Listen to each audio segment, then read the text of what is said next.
প্রিয় দর্শক, স্বাগত জানাচ্ছি নিউজ প্লাস 24 এর আজকের আয়োজনে। আজকে আমরা কথা বলবো চট্টগ্রাম বন্দর নিয়ে।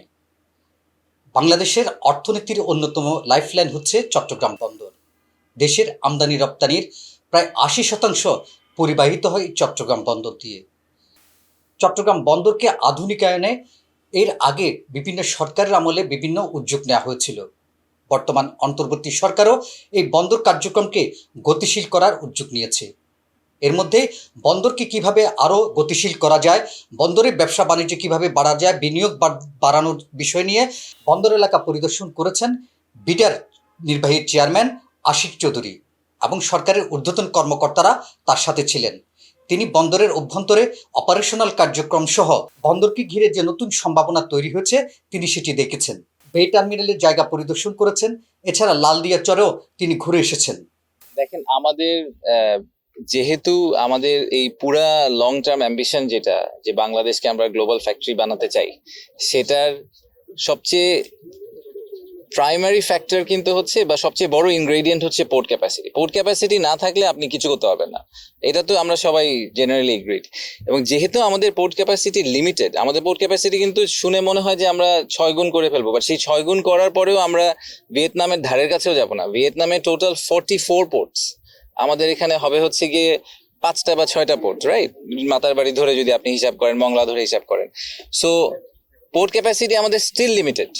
তো এই লিমিটেড পোর্ট ক্যাপাসিটিতে আমাদেরকে মোস্ট এফিশিয়েন্ট এবং বেস্ট ওয়েতে পোর্ট ম্যানেজ করতে হবে।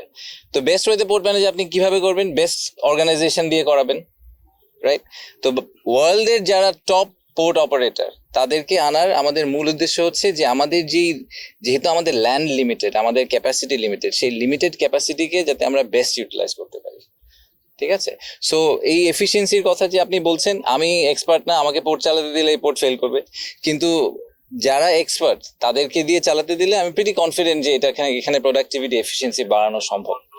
আর নিরাপত্তার ব্যাপার আপনি যেটা বললেন, দেখেন, আমাদের নেইবারিং কান্ট্রি ইন্ডিয়া পাকিস্তানের কথা যদি বলি, এই সবাই অনেকে ডিপি ওয়ার্ল্ড নিয়ে অনেক কথা বলে। ডিপি ওয়ার্ল্ড ইন্ডিয়াতে পাঁচটা পোর্ট চালায়, পাকিস্তানে একটা পোর্ট চালায়, আরো তারা 60-70টা দেশে পোর্ট চালায়।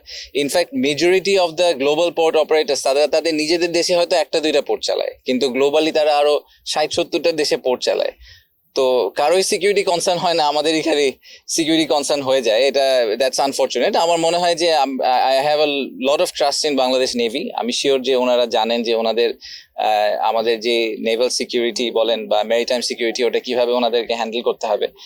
ওনারা তো আমাদের সমুদ্র পাহারা দিচ্ছেন এবং খুব ভালোভাবেই দিচ্ছেন, এবং খুবই লিমিটেড নাম্বার অফ ভেসেলস দিয়ে করছেন। সো আমি প্রিটি শিওর যে দেশের ন্যাশনাল ইন্টারেস্ট, কমার্শিয়াল ইন্টারেস্ট ওনাদের পক্ষে ম্যানেজ করা খুবই সম্ভব হবে, এবং ওরা ওটা খুব ভালোভাবে করতে পারবেন। বন্দর চেয়ারম্যান জানিয়েছেন, বন্দরের নতুন 4টি টার্মিনাল গড়ে তোলা হচ্ছে। এসব টার্মিনাল অপারেট করবে বিদেশি সংস্থাগুলো।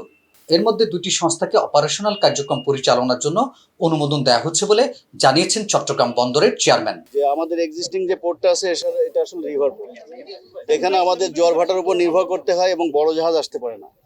এখানে আজকে একটা জাহাজ আমি দেখলাম, এখানে 13.9 মিটার ড্রাফট। তার মানে এখানে আমরা ধরে নিচ্ছি যে প্রায় 13 মিটারের জাহাজ এখানে ইজিলি আসতে পারবে। তো 13 মিটারের জাহাজ আসলে পারে, এখন যেই জাহাজগুলো আসে তার প্রায় 3-4 গুণ একটা জাহাজই নিতে পারবে।